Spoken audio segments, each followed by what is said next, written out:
The thing about libations is these entities. You say, well, your mama dies or something like that, or your ancestors, and you were crying and all. You going, where are they? What happens is once they leave this realm, they go to live inside of you. We're gonna get into all this type of thing. These entities that you are pouring libations are own attributes to your own self. You see, what you call God is called nothingness. It doesn't exist in the aspect that it's a whole bunch of energy. But that energy has to be funneled through something. So God's only existence is through man and woman, or the black man and the black woman. You understand what I'm saying? You have an ocean of water, but it ain't shit till it get into the glass. You see what I'm saying? You're the microcosm of the macrocosm. You got an ocean of water. Is not the ocean of water, if I dip a glass in the ocean of water, is not the contents in the glass the same as the contents in the ocean? All right, then the God energy that's in you is the same contents. That's all there is.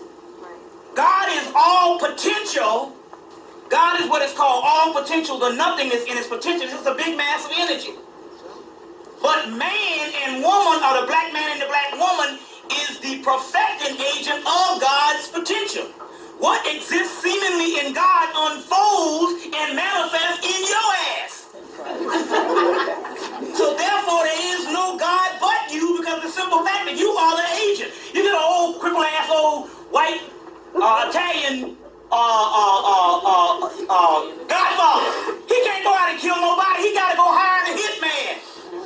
You are the hitman. You are the agent. So you are the only God there is, because the other stuff is just a big ball of energy. You see what I'm saying? It might be all-knowing and all that kind of stuff, but it can't do jack in the creation process now unless you're doing it. You understand? From the nothing you get the absolute, and you are the absolute of God.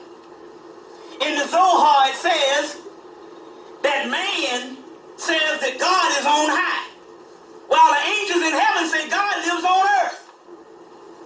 You get where this is coming from? So the energy is coming with inside of you. That's all there is. You got to get this particular thing. You see what I'm saying? And I know it's lonely because you are used to praying to an entity. That entity is supposed to be your own self, because your own self is the only connection that you have with that force. Otherwise, that force is just energy. You get where I'm coming from here? You have to be retrained and stop looking at the deities as an objective entity outside of your own ass. Teach. So when we pour these libations, only thing we're doing is lining up the energy with inside of you. So your ancestors, once they leave the physical body, they go to live in you. You see what I'm saying?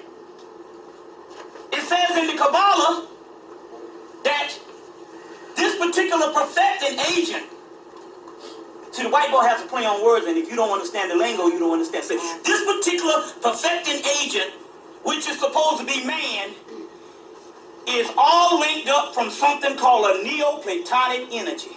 So you don't know what that is, because he can throw that word up in there knowing that you won't know what it is. Neoplatonism comes from Platonism. Plato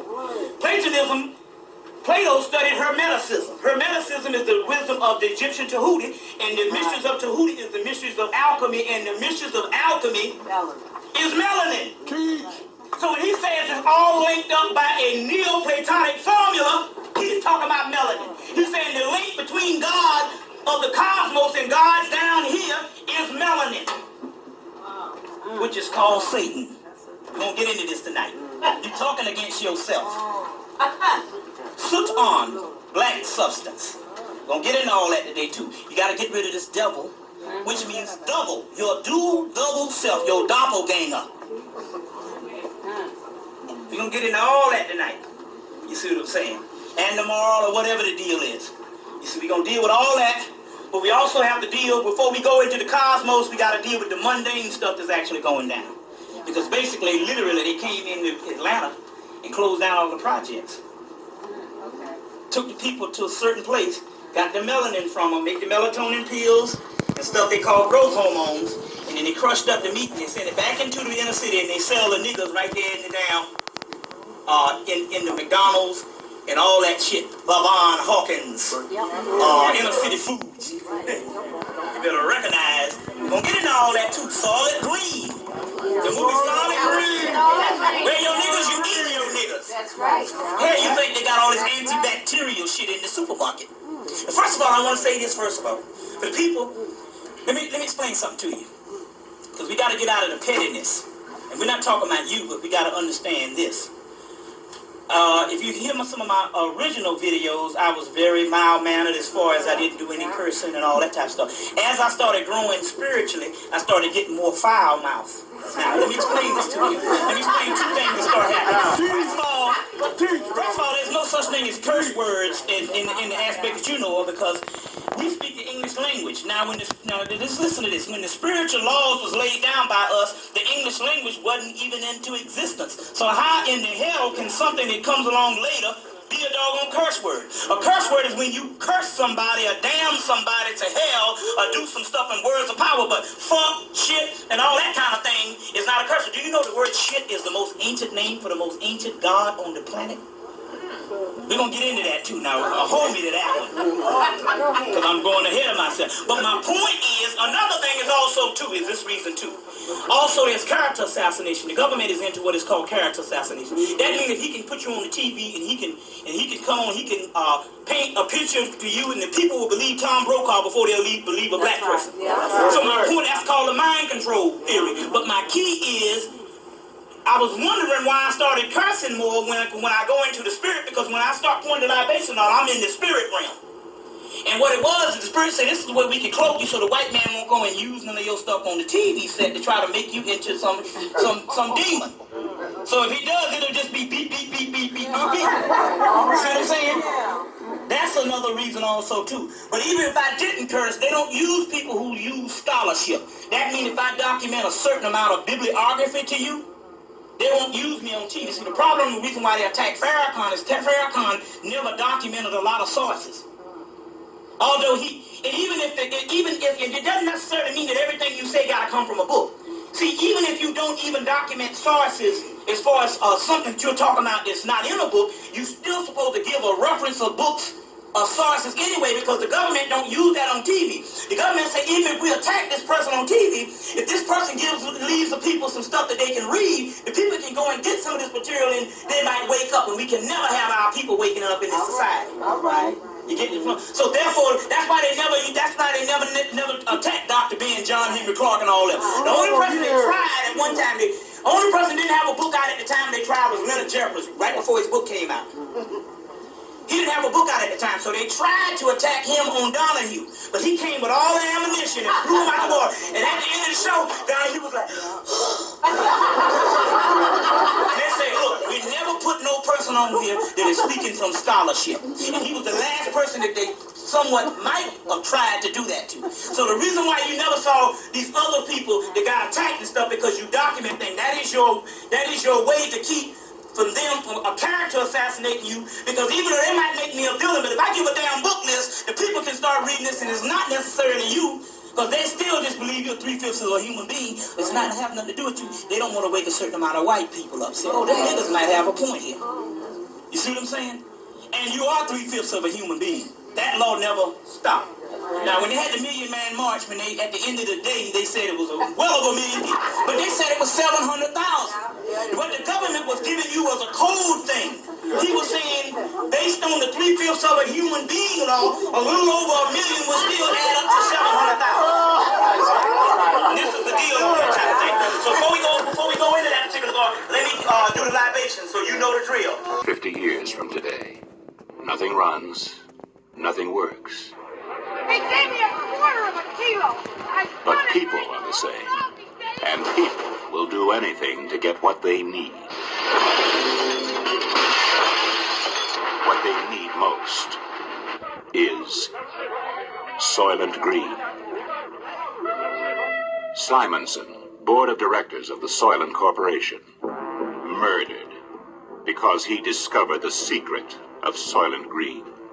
Detective Thorne, he's got to find out what Simonson knew.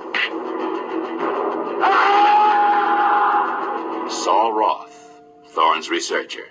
Courtesy of your next assignment, William R. Simonson, Chelsea Towers West. When how did you get all these? Cheryl, the furniture. Is that Simonson? Is that a yes nod or a no nod? Yes. Hatcher, police captain. Simonson. Supposed to look like he was killed when he caught some punk burglarizing his apartment. Well, what do you say? It was an assassination.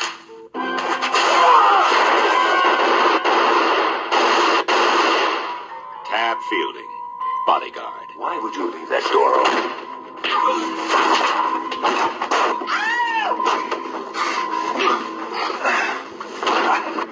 Why did you set up Simonson? Charlton Heston, Edward G. Robinson, Lee Taylor Young, Chuck Connors. Fight for survival and solve the most bizarre riddle ever to face mankind. This is the police. I'm asking you to disperse. The supply of Soylent Green has been exhausted. Why does Soylent Green mean life? You must disperse. The scoops are on their way. Why does Soylent Green mean death?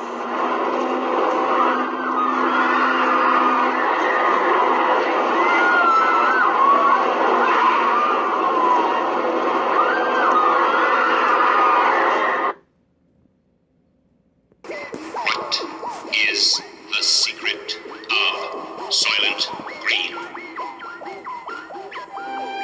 New York City, in the year 2022. New York City, in the year 2022. New York City, in the year 2022. Nothing runs anymore. Nothing works. But the people are the same. And the people will do anything to get what they need. This is the police. What they need most is Soylent Green. The supply of Soylent Green has been exhausted. Return to your home.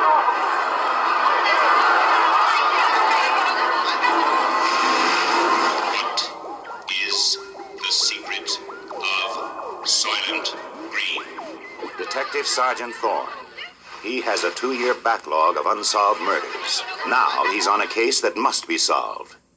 Saul Roth, Thorne's private library. Hey, Saul. A living book in a world without books. Have some pencils. Courtesy of your next assignment. William R. Simonson. Simonson. He was the first to learn the secret of Soylent Green. They told me to say that they were sorry, but that you had become unreliable. Saul Roth was the next to know. How do we come to this? And he chose to die, rather than reveal the secret of Soylent Green. What is the secret of Soylent Green? Why did you set up Simonson? I didn't. Cheryl. See your hands. Officially, she's furniture. She comes with the apartment. She belongs to the tenant. How many times you been in trouble with the police, Cheryl? Never. Can't hear you. Never. Captain Hatcher. First, he wanted this case solved. Simonson. What do you say? It was an assassination. Now, he just wants it Who closed. bought you? High and hot, and they want this case closed permanently. Their way. Now you sign this. You sign it! Thorne refuses to close the Simonson case. Just do what you have to do.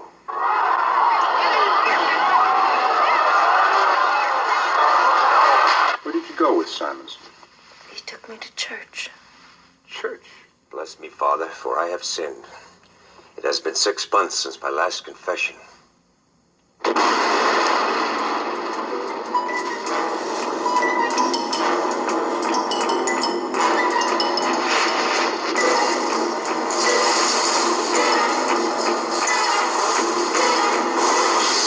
Charlton Heston, Edward G. Robinson, Chuck Connors, Lee Taylor Young, Brock Peters, Paula Kelly, and Joseph Cotton fight for survival and try to solve the most bizarre riddle ever to face mankind.